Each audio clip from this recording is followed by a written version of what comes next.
Hello. आज आ गए हैं इलेक्ट्रोस्टैटिक का सेकेंड लेक्चर लेके। आज हम कूलम्ब लॉ के बारे में आप लोगों को बताएंगे। इसके पहले वाला लेक्चर में हम लोग जो है चार्ज के बारे में देखे थे, और आज जो है कूलम्ब लॉ पढ़ते हैं। उसके बाद जो है कुछ न्यूमेरिकल सॉल्व करने की कोशिश करेंगे।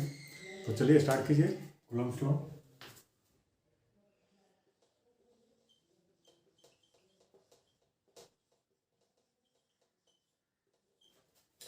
पिछले लेक्चर के बारे में हम लोग जो ये तो सीख ही लिए हैं कि जो है दो अगर टाइप का जो सिमिलर चार्ज है, पॉजिटिव पॉजिटिव है या निगेटिव नेगेटिव है, तो दोनों के बीच में जो है रिपल्सिव फोर्स लगेगा, मतलब एक दूसरे से विपरीत जाएगा जो है।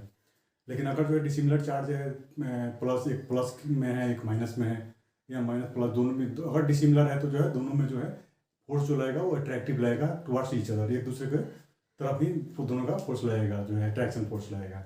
ये फोर्स कितना लगता है रिपल्सन, ये रिपल्सिव फोर्स या और जो है अट्रैक्शन फोर्स जो है कितना लगता है, कितना क्वांटिटी में जो है, तो वो जो है ये कूलम्ब्स लॉ जो है बताता है कि कितना फोर्स लगेगा। तो कूलम्ब्स ने ये बताया कि जो दो मान लीजिए दो पॉइंट चार्ज हैं Q1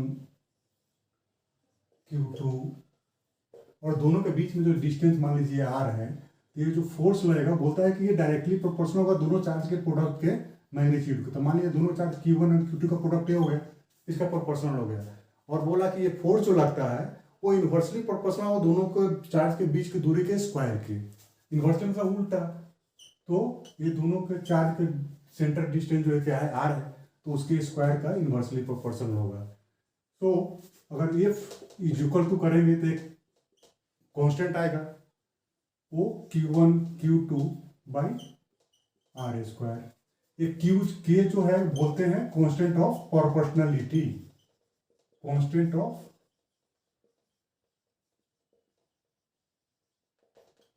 या इलेक्ट्रोस्टैटिक फोर्स, दोनों के बीच में जो इलेक्ट्रोस्टैटिक फोर्स लग रहा है उसी को इलेक्ट्रोस्टैटिक फोर्स कांस्टेंट। के जो होता है ये जो इक्वल होता है 4πε0। अगर एयर में फ्री एयर में है तो जो आगे हम चलेंगे रिलेटिव बहुत से चीज़ आएंगे, लेकिन फिलहाल अभी ज़्यादा दो सबको मिक्स नहीं करना है। अभी 4πε0 Q1 Q2 by R square. ये के का जो है, ये जो कांस्टेंट का जो यूनिट है क्या हो जाएगा, ये न्यूटन, इसका न्यूटन मीटर स्क्वायर, कूलम नीचे आ जाएगा तो कूलम पर -2।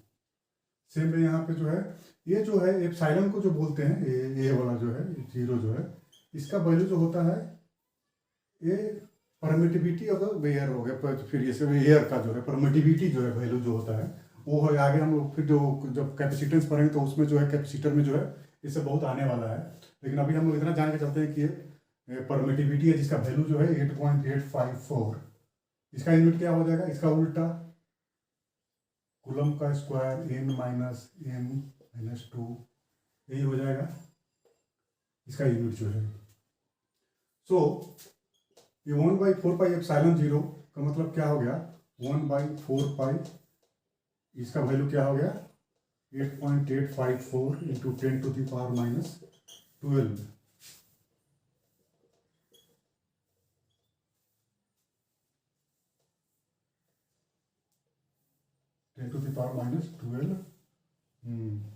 कूलम का स्क्वायर n-m-2, इतना वैल्यू हो गया। और क्या हो गया Q1 Q2 by R square. सो ये जो वैल्यू होगा 1.4πε0, ये बराबर हो जाता है 9 इंटू 10⁻⁹। सो हम लिख सकते हैं कि F is equal to 9 into 10⁹ Q1 Q2 by R square. अगर जो है दोनों चार्ज जो है फ्री एयर में रखा हुआ है या वैक्यूम में रखा हुआ है, तो ये वैल्यू जो है के का वैल्यू जो है 9 into 10⁹ Q1 Q2 by R square.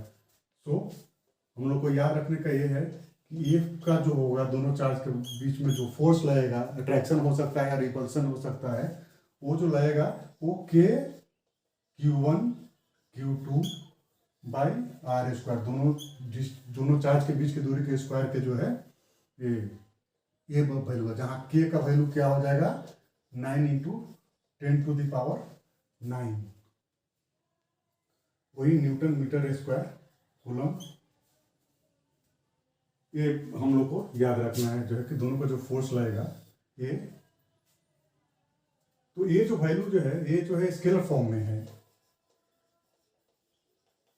इसको वेक्टर फॉर्म में भी देखते हैं कैसे मैंने डिनोट करते हैं जो है। तो अभी हम लोग जो है कूलम लॉ के बाद में क्या बोल सकते हैं कि फोर्स जो होता है दोनों चार्ज के जो है वो प्रोडक्ट के डायरेक्टली प्रोपोर्शनल होगा और उसके दोनों चार्ज के डिस्टेंस के स्क्वायर के इनवर्सली प्रोपोर्शनल होगा। हमने ये जो होगा के Q1 Q2 by R square. तो अभी हम इसको जो है वेक्टर फॉर्म में देखते हैं, नोट कर सकते हैं इसको।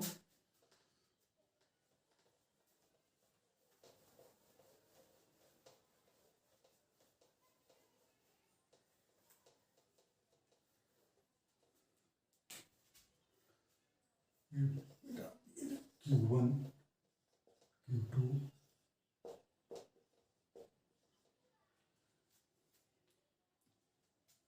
वेक्टर फॉर्म में जो है मान लीजिए ये पॉजिटिव चार्ज है, ये पॉजिटिव चार्ज है, तो अभी जो है क्या हुआ रिपल्सिव फोर्स लगेगा, तो फोर्स किधर लगेगा इधर। अच्छा ये जो इलेक्ट्रोस्टैटिक फोर्स होता है ना सेंट्रल फोर्स होता है, जो फोर्स जो एक्ट होता है along the line joining the two centre of the charge, मैंने दोनों का जो चार्ज को जो सेंटर का जो कनेक्ट कर रहा है उसी लाइन के जो है अलोंग जो है वो फोर्स लगेगा, इधर उधर नहीं लगेगा। तो मान लीजिए रिपल्सिव फोर्स लगेगा तो ये जो है कहाँ लगेगा, इधर लगेगा। यहाँ ये इधर एक दूसरे से दूर भागेगा तो इसका फोर्स कहाँ लगेगा, ये। सो अभी वेक्टर फॉर्म में जैसे मैंने मान लीजिए एफ ये इस पर मान लीजिए किसी पर दोनों पर कितना कितना फोर्स लगेगा, जैसे सेम चीज है उसी का जो है ये फॉर्म में जैसे वेक्टर फॉर्म में लिखेंगे। तो ये है जैसे इस फोर्स कितना लग रहा था, इसको लिखते हैं डिनोट करते हैं force on two due to charge 1, तो ये 1 लिखते हैं। ये F2 का मैंने इंडिकेट सब बुक में अलग अलग है, मैक्सिमम यही लोग फॉलो करता है कि इस Q2 पर जो है फोर्स लगेगा किसी कारण Q1 के द्वारा, तो force on two due to charge Q1, इसको इसे डिनोट करते हैं। फॉर्मूला क्या था, K Q1 Q2 by R square, और आर जो है पोजीशन वेक्टर हो गया कहाँ से, ये हम इस फोर्स पे लगा रहे हैं, किधर लग रहा है, इधर लग रहा है, कहाँ से लग रहा है 1 से 2 की तरफ। तो यहाँ पे लिखेंगे R1 2 कैप्स लॉक, ये है यूनिट वेक्टर जो है। यूनिट वेक्टर मतलब समझ गया यूनिट वेक्टर क्या होता है। R12 जो है ये यूनिट वेक्टर है, तो क्या होता है जैसे R12 ये वेक्टर हो गया और इस वेक्टर का जो है R12 का मैग्नीट्यूड हो गया। तो ये हो गया इसका पोजीशन वेक्टर जो है। सेम वे जो है फोर्स ऑन चार्ज Q1 1 पे, और वो ड्यू टू किसका सेकेंड चार्ज, सेम चीज हो जाएगा K Q1 Q2 by R square. R यहाँ पे की तरह F है तो 2 से 1 की तरफ आएगा, R21 कैप्स, ये यूनिट वेक्टर हो गया। ये वेक्टर फॉर्म में लिखते हैं इसको। वेक्टर फॉर्म में इसलिए लिखते हैं कि इससे हमको जो है ना उसका डायरेक्शन पता चलता है। अब इससे हमको देखने से पता चल रहा है कि दोनों फोर्स का मैग्नीट्यूड तो एक ही है लेकिन डायरेक्शन अलग अलग है। 180 डिग्री जो है अपोजिट है जो है, देख रहा है 2 1, मैंने एक इधर से इधर जा रहा है, एक इधर से इधर जाती है। इसको हम देख के जो है हम लिख सकते हैं कि ये 2 1 is equal to minus F1 2, मतलब फोर्स जो है दोनों बराबर है लेकिन दोनों जो है एक दूसरे का अपोजिट से भाग रहा जो है। और दूसरा फोर्स जो है तो along the line of the line joining the two charge, दोनों चार्ज के बीच में जो दूरी है उसी के अलोंग जो है जा रहा है। तो ये वेक्टर फॉर्म में ये लिखते हैं। एक और तरीका है जैसे पोजीशन वेक्टर में जैसे लिखने का, मान लीजिए यहाँ पे Q1 चार्ज है, ये Q2 चार्ज है ना, तो दोनों के बीच में जो है R डिस्टेंस है। तो मान लीजिए इसका पोजीशन वेक्टर इधर क्या है, R1 है, ये क्या है R2 है। सो ये अगर मान लीजिए फोर्स हमारा जो ये था, ये किधर लग रहा था, इधर लग रहा था, है ना। तो इसको ऐसे भी लिख सकते हैं हम जो है, जैसे F21 है ना, F21 है, तो लिख सकते हैं इसको हम जो है, ये तो सेम रहेगा K Q1 Q2। हाँ, अब डिस्टेंस जो है जैसे यहाँ से यहाँ तक का जो है क्या लिख सकते हैं, जो अभी हम इसका निकाल रहे हैं, तो इधर से उधर जा रहा है, तो इंड पॉइंट का क्या हो गया, तो ये R2 पोजिशन वेक्टर और माइनस इसका पोजिशन वेक्टर जो है R1।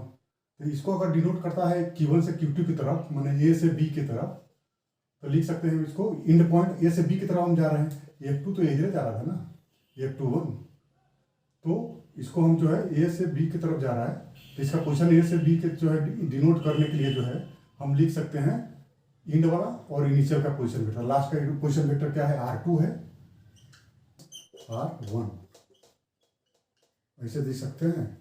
अब ये वाला क्या था, यहाँ से यहाँ तक का डिस्टेंस हम क्या बोले, R2 लास्ट वाला का पॉइंट का पोजिशन वेक्टर और इनिशियल का पोजिशन वेक्टर, तो R2 माइनस R1 का ये डिस्टेंस का स्क्वायर तो होता ही है, और ये कुछ है जैसे यूनिट वेक्टर को हटा के हम इसका फिर डिस्प्लेस ला देते हैं, वो वेक्टर ये भी आ जाएगा R2 क्योंकि हम क्या जान रहे थे, आर कैप के बारे में क्या जान रहे थे कि आर वेक्टर अब हटा आर का जो है मैग्नीट्यूड, तो मैग्नीट्यूड तो यही ना R2 माइनस R1, तो क्या हो जाएगा F21 is equal to K Q1 Q2 R2 vector बटा ये R2 माइनस R1, तो हो जाएगा Q। ये पोजीशन वेक्टर के रिस्पेक्ट में लिख सकते हैं। ये भी लिख सकते हैं हम लोग जो है, ये ऐसे क्यों लिखते हैं, जैसे यहाँ से यहाँ तक का R2 लास्ट का position vector minus R1 same चीज़ है। जैसे मान लीजिए यहाँ है OA, ये इधर से वेक्टर जा रहा है, फिर इधर से इधर जा रहा है OA प्लस AB, ये वेक्टर, तो इसका रिजल्टेंट क्या हो जाएगा, ये OB। OA क्या है, R1 है, AB वेक्टर हमको निकालना है, OB क्या है, R2 है, तो AB वेक्टर जो है AB बराबर क्या हो जाएगा, R2 माइनस R1। तो जो भी वेक्टर निकाला जिस डायरेक्शन में, तो उसको जो है टर्मिनस पॉइंट को पोजीशन वेक्टर माइनस जो है इनिशियल पॉइंट जो है, तो इस फॉर्म में लिख सकते हैं, इस फॉर्म में लिख सकते हैं। जो इनिशियल जो है हम लोग जो पढ़े थे स्केलर फॉर्म में जो है Q1 Q2 by R² F, ये भी याद रखना है। K इक्वल क्या होगा 9 × 10 की पावर 9, ये भी वैल्यू याद रखना है। तो ये हमको न्यूमेरिकल सोल्व करने में जो है ये इजी होगा जो है। तो फिर अभी हम आगे वेक्टर फॉर्म में देख लीजिए, in term of position vector भी देख लीजिए। तो अभी हम लोग चलते हैं कुछ जो है आगे जो है दूसरे टॉपिक पे, ये नोट कर सकते हैं।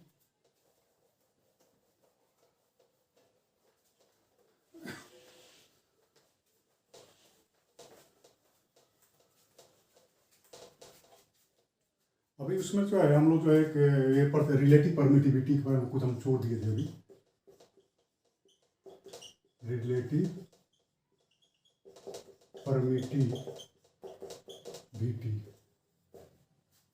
परमिटिविटी जो है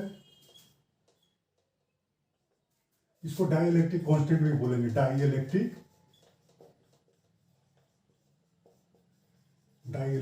कांस्टेंट ये भी बोलेंगे जो है। कैपेसिटेंस के चैप्टर में जो है हमें ये बहुत डिटेल में पढ़ना है, उसको अच्छा चलेगा, लेकिन फिलहाल अब ये भी जानना जरूरी है क्योंकि न्यूमेरिकल से भी हम फोल्ड कर दें ये सब आएगा। तो डाइलेक्ट्रिक रिलेटिव परमिटिविटी जो है कहीं कहीं इसको K से भी डिनोट करता है, लेकिन उस K से डिनोट नहीं करना है क्योंकि उस K का मतलब क्या था 1/4πε0। जब ये परमिटिविटी ईयर का था तब ये वैल्यू जो था K के बराबर था जो है, ये दूसरा आ जाएगा, लेकिन इसको हम अभी फिलहाल जो है ए से डिनोट करते हैं।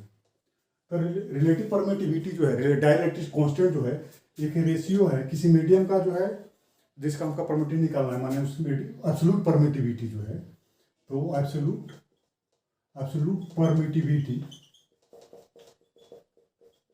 परमिटिविटी ऑफ मीडिया, जो भी मीडियम का निकालना है हमको, बटा एब्सोल्यूट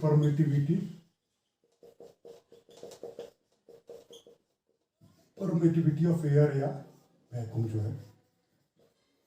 तो रिलेटिव परमिटिविटी क्या, जैसे किसी मीडिया का जो है परमिटिविटी कुछ मान लीजिए जो चाहे एम है, और इसका क्या है एयर का क्या होता है 0।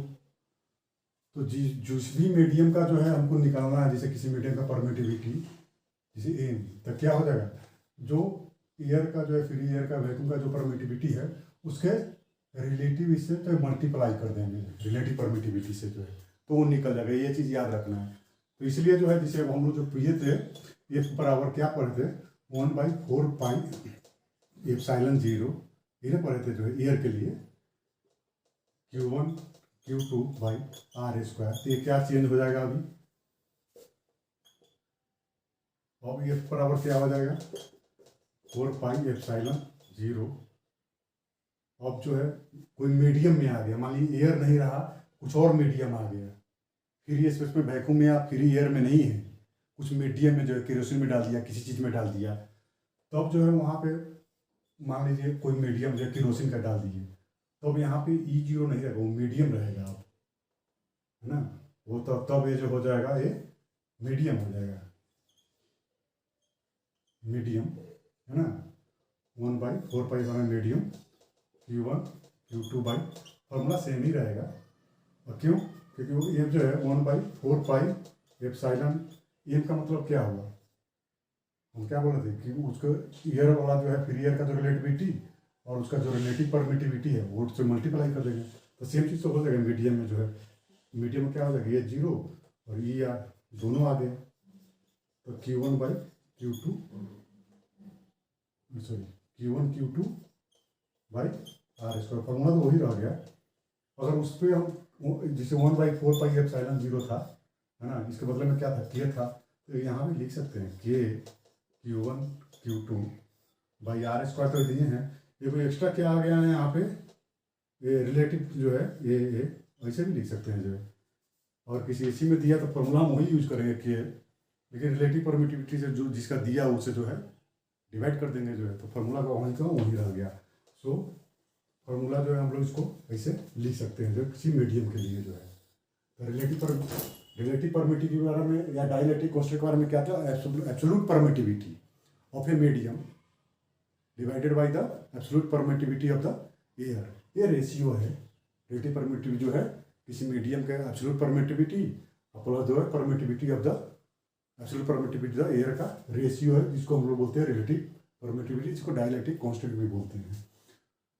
अच्छा, वो एयर का जो रिलेटिव परमिटिविटी हमेशा ही 1 होता है, इसीलिए जो है एयर का जब 1 हो जाएगा तो ये जो है वो जो के वाला फॉर्मूला था उसमें जो है वो एप्सिलॉन 0 ही लिखा हुआ है। तो ये भी हम लोग जो है आगे बढ़ते हैं, ये सब देख लिए हम लोग जो है दोनों, और हम लोग कुछ जो है न्यूमेरिकल्स वगैरह जो है सॉल्व करते हैं, छोटा सा जो है अभी धीरे धीरे आगे बढ़ेंगे न्यूमेरिकल्स की तरफ। तो हम लोग को फार्मूला जो है हमेशा दिमाग में रखना है, ये फार्मूला याद रखना है, एफ इज इक्वल टू के Q1 Q2 by R square, जहाँ के का वैल्यू जो है 9 × 10⁻⁹ याद रखना है इसको। अगर कोई मीडियम में दिया हुआ है, चलते हैं आगे, अभी देखते हैं ये जो है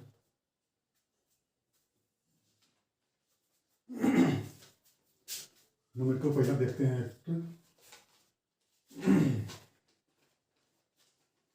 बोल रहा है calculate the force between two charge. अभी हम इजी वे में चलते हैं समझाने के लिए, फिर धीरे धीरे जो है हम लोग डिफिकल्ट की तरफ जाएंगे जो है।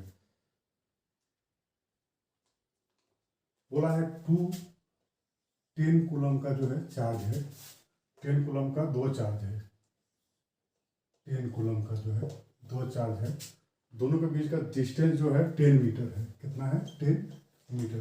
तो बोला है दोनों के बीच में जो है वो फोर्स कितना लगेगा। ये तो इजी है, ये फिजिकल तो क्या हो जाएगा, के Q1 Q2 by R square. के क्या हो जाएगा, 9 × 10⁻⁹ इंटू Q1 कितना है 10, ये कितना है 10, डिस्टेंस का स्क्वायर में 10 है तो 10 है 100, वो सब कट गया तो बच गया कितना 9 × 10⁻⁹ न्यूटन। ये हो गया। दूसरा जो है बना कर देख लेते हैं जो है,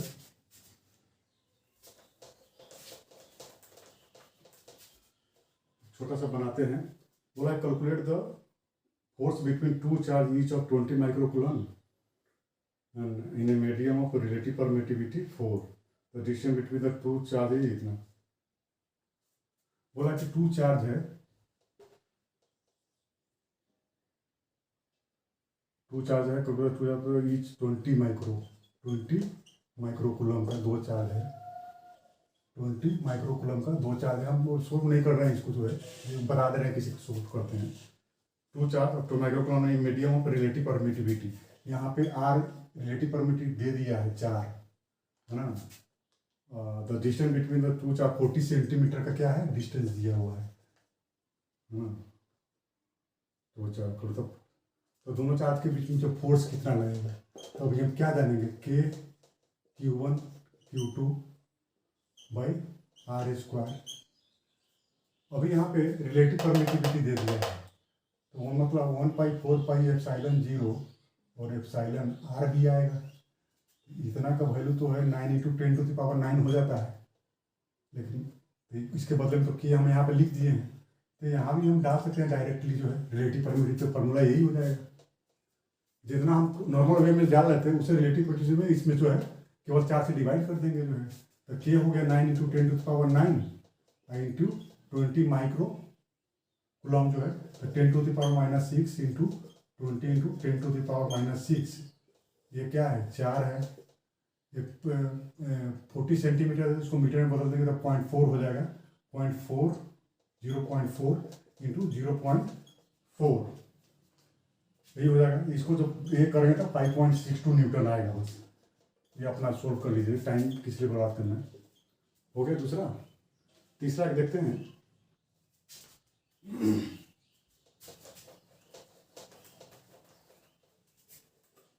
तीसरा बोल रहा है, in the given figure calculate the force on the charge Q if 0 is the middle point.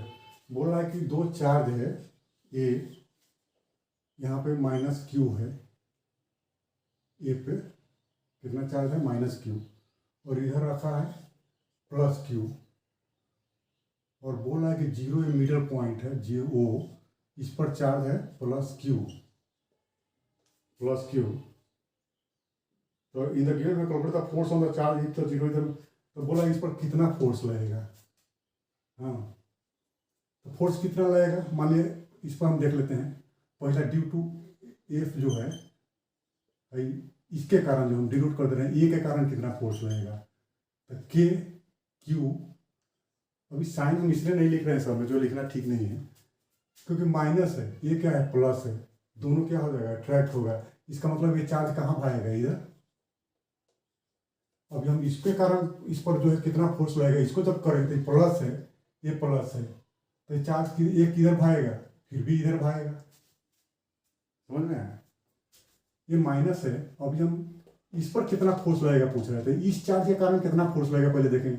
इस पर तो ये भी तो जोर लगाएगा, ये भी जोर लगाएगा, तो अभी हम देख रहे हैं ये कितना जोर लगा रहा है इस पे जो है। तो ये माइनस है, ये प्लस चार्ज है, तो क्या करेगा अट्रैक्ट करेगा, तो मतलब ये जो है इधर भागेगा। हमको इससे मतलब है, इससे मतलब नहीं है। फिर अब इसको इस पर ये भी तो जोर लगाया, जब ये जोर लगाए तो कितना जोर लगाए, प्लस है, तो मैंने ये अपने से दूर भागेगा, इधर रिपेल करेगा, तभी जो है इधर ही लगेगा। तो कहने मतलब इसके अनुसार जो है टोटल फोर्स कितना लग जाएगा, के क्यू, रिजल्टेंट फोर्स इधर ही जाएगा। तो के क्यू बाई, मान लीजिए यहाँ से यहाँ तक डिस्टेंस जो है 2a है, जहाँ से इधर ए है इधर ए है करके जो है ना डिवाइड कर दिए। इधर से यहाँ ये है, यहाँ से यहाँ ये है।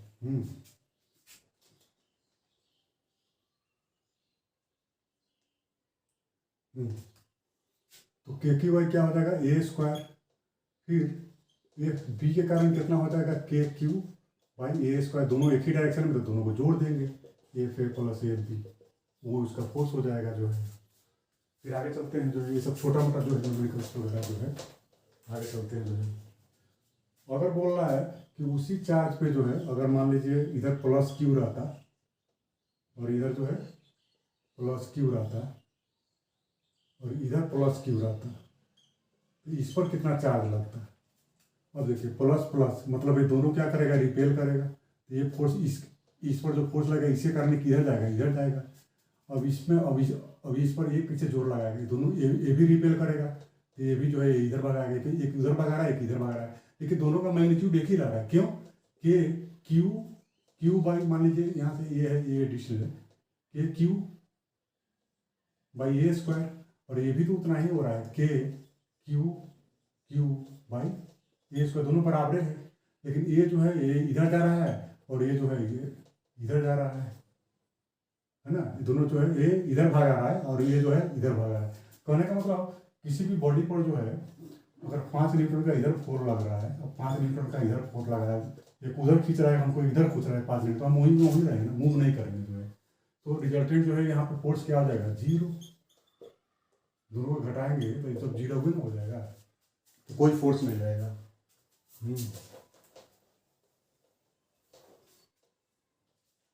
एक और देख लेते हैं। इसे एक जो है सर्किल है ना, सर्किल है तो जो है जैसे मान लीजिए इसका रेडियस जो भी है आर या जो भी है, हाँ, अगर यहाँ पे -q दे दिए, यहाँ पे -q चार्ज दे दिए, यहाँ पे +q दे दिए और यहाँ पे +q दे दिए, तो बोल रहे हैं कि यहाँ पे एक सेंटर में जो है चार्ज रखे हैं, इस पर कितना फोर्स लगेगा, जो है इस पर कितना फोर्स लगेगा। मान लीजिए ये जो है इसके कारण ये प्लस है, प्लस चार्ज है, तो प्लस है माइनस है मतलब अट्रैक्ट करेगा, तो मतलब ये जो है कहाँ भागेगा, इतना ही। फिर यहाँ प्लस माइनस है, ये भी अट्रैक्ट करेगा, ये भी एक दूसरे इधर ऐसे भी अट्रैक्ट खींचेगा, ये भी इधर भागेगा। लेकिन दोनों का क्वांटिटी क्या हो जाएगा, Q/R है, के ये वाला का क्या हो जाएगा, Q/R², और इधर वाला इधर फोर्स कहाँ जा रहा है, इतना, और इधर वाला क्या हो जाएगा, Q/R², ये कहाँ जा रहा है, नीचे। दोनों का मैग्नीट्यूड बराबर है लेकिन अपोजिट है, तो कैंसिल कर देगा एक दूसरे को। सेम चीज़ यहाँ भी हो रहा है, ये जो है Q क्या करेगा, रिपेल करेगा, ये उधर जाएगा, और इसके कारण जो ये भी प्लस प्लस, तो ये क्या इधर फेंकेगा, लेकिन मैग्नीट्यूड एक ही रहेगा, तो मतलब रिजल्टेंट जो इसमें जो है दोनों में जो है 0 हो जाएगा जो है। सो अभी मैं लेक्चर यहीं पे ख़त्म करते हैं। नेक्स्ट टॉपिक में जो है, और ये तो बहुत इजी न्यूमेरिकल्स वगैरह था, नेक्स्ट लेक्चर में जो है हम अच्छा न्यूमेरिकल और कुछ सुपरपोजिशन जो है उसका जो है चार्ज का जो है जो इलेक्ट्रोस्टैटिक फोर्स का जो सुपरपोजिशन प्रिंसिपल है वो भी लेके आएंगे जो है। लेकिन मेन जो है न्यूमेरिकल जो है अभी नेक्स्ट टॉपिक लेक्चर में जो है हम लोग डिस्कस करेंगे। Thank you.